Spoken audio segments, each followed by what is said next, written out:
Então, gente, ontem eu coloquei uma enquete para as pessoas votarem se queriam que eu comentasse ou não a resposta, né, do Nego do Borel sobre o caso da Duda Reis, que era uma história de relacionamento abusivo, e aí a maior parte das pessoas colocou assim. Então, eu vou dar algumas contribuições.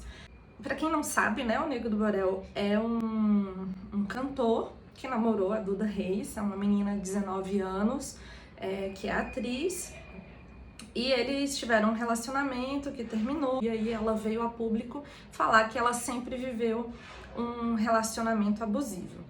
E a primeira coisa que eu queria deixar registrada é que eu não tô aqui para dizer se realmente houve relacionamento abusivo ou não, quem traiu quem ou não. Eu tô pegando esse caso como ilustrativo para poder exemplificar um pouco, né, e falar um pouco sobre masculinidade, sobre homens autores de violência e sobre relacionamento abusivo.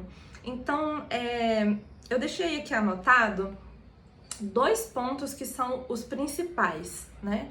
Um é um recorte realmente relacionamento abusivo e atitudes que os homens, né, de uma maneira geral, têm quando se trata de um relacionamento abusivo, ou seja, quando se trata de um homem autor de violência. E veja bem, aqui a gente está falando de qualquer tipo de violência, né? A gente conversou aí nos últimos dias sobre violência moral, psicológica, física, patrimonial e sexual. Então, violência não é só violência física, quando tem chute, soco, tapas, etc. A gente está falando de violência de uma maneira geral. Então, homem autor de violência pode ser qualquer tipo de violência contra a mulher, tá? E o outro ponto é a questão da relação interracial, tá? Então, o Nego do Borel é um homem negro e a Duda Reis é uma mulher branca. E aí eu vou falar um pouquinho também sobre isso e o que que isso tem a ver, né, com masculinidades também, e o que que isso tem a ver com esse processo. Então, né, fazendo esse panorama geral primeiro, para vocês se situarem.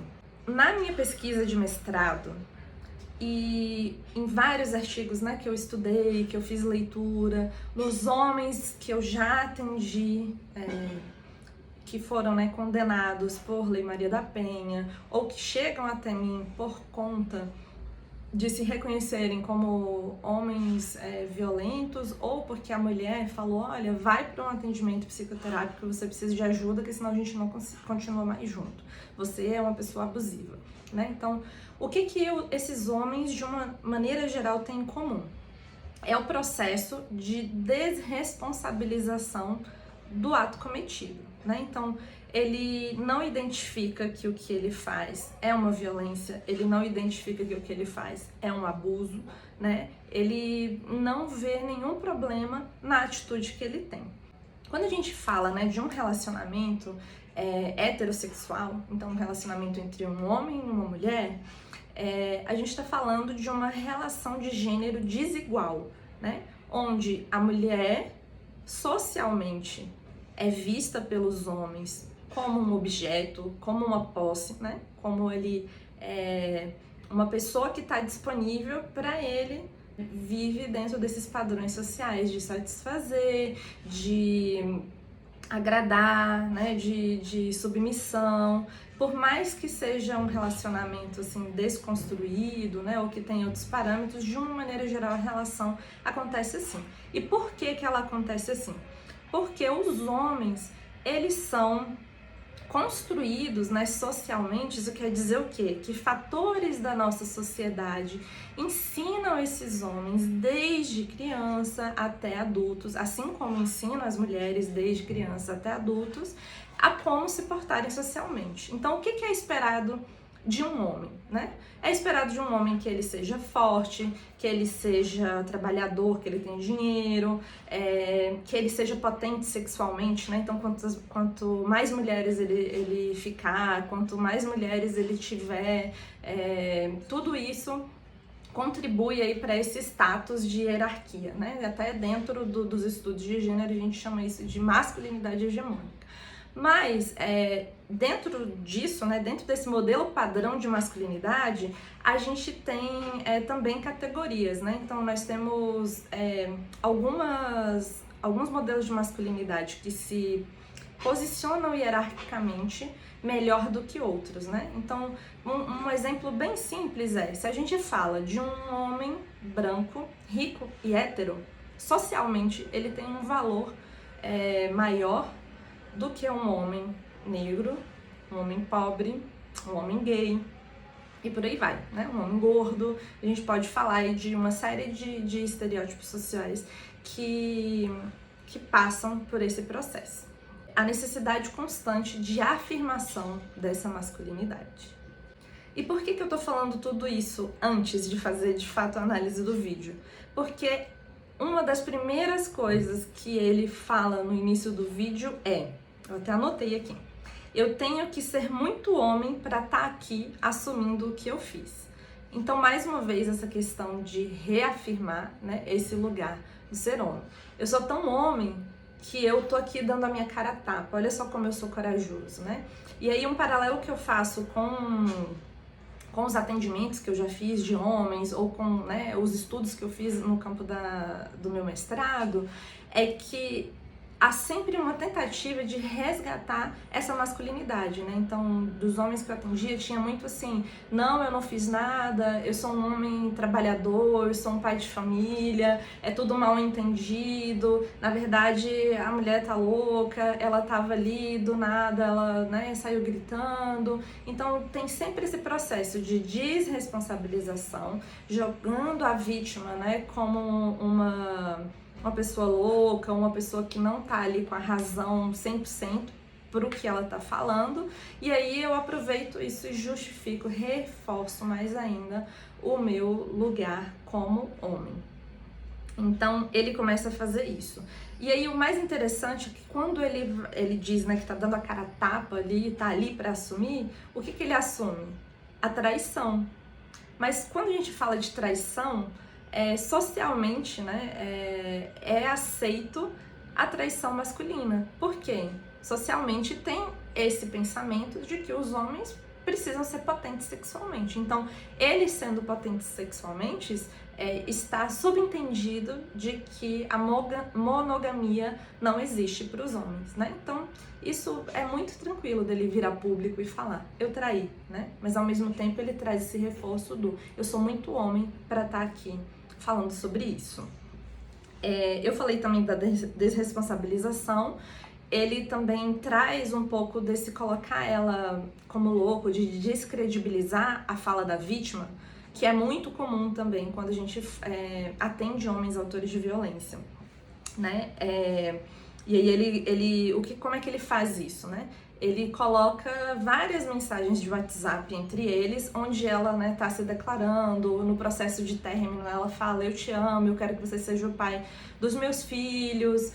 O tempo inteiro, quando ele coloca as mensagens do WhatsApp, é para reforçar, tipo assim, eu não agredi ela, eu não fui abusivo, tanto que ela quer voltar comigo, né? E a gente sabe muito bem de uma mulher em um relacionamento abusivo, ela muitas vezes não consegue sair desse tipo de relacionamento, né? A gente chama do ciclo da violência, né? Então, a gente tem um momento aí da briga, tem o momento da reconciliação e tem esse momento, né, de reconciliação que é o momento da lua de mel, que a gente chama, né? Que é o momento quando tudo fica bem, quando eles voltam a conversar normalmente, o casal, né, começa a ficar bem, a mulher acredita que o homem vai mudar e depois de um tempo todo esse processo de agressividade, de abuso, ele volta a acontecer. Então, é muito natural que isso realmente possa ter acontecido, ela mandar mensagens dizendo que ama, que quer que ele seja o homem da vida dela e etc. Mas isso não deslegitima ou tira a possibilidade de fato ela estar ou ter vivido esse relacionamento abusivo. Por último, o outro ponto é a questão interracial, né? Então, no meio ali das mensagens de WhatsApp, tem também uma questão interracial que aparece, né? Ele se queixa que ela só posta fotos de casais brancos, e existe um momento ali também que eles trocam a palavra de afeto, né? Assim, que seria você é minha branquinha e eu sou o seu negão, né? E o que acontece? Quando a gente fala de uma hierarquia social e quando a gente fala de masculinidades, a tentativa de que os homens sempre busquem estratégias para se aproximar mais desse padrão ideal do que é dito de ser homem do masculino. Existe um debate, inclusive, racial muito grande, que é a questão da miscigenação, né? Então, a partir do momento que um homem negro ele se relaciona com uma mulher branca, socialmente ele teria um status maior dentro dessa hierarquia aí das masculinidades, né? Então, esse é um ponto muito importante. E quando a gente fala de relacionamento interracial, a gente precisa sempre pensar essas questões também, porque o gênero ele passa por uma série de questões. A gente fala de diferença de classes sociais, a gente fala de raça e tudo isso influencia sim o relacionamento. Então, não tendo a ver diretamente com o relacionamento ser abusivo ou não, mas o quanto se mostrou ali mesmo em mensagens rápidas ali na última conversa antes do término, o quanto essa questão racial era algo que recortava o relacionamento. Então, a gente nunca está falando de mulheres ou de homens sem contextualizar o lugar que eles ocupam dentro da sociedade. Esses são os pontos assim que eu gostaria de chamar a atenção, né? Os pontos centrais. Ele reforçar que ele é homem, o processo de desresponsabilização, ele colocar ela como descredibilidade, né, já que tem várias mensagens dela tentando voltar, dela falando que ama e etc. E esse aspecto interracial que é extremamente importante e que é um recorte fundamental aí quando a gente fala também de gênero, tá bom? Agora me fala se vocês ficaram com alguma dúvida e aí você pode me mandar um direct, né, ou escrever aqui nos comentários, tá bom? Tchau, tchau!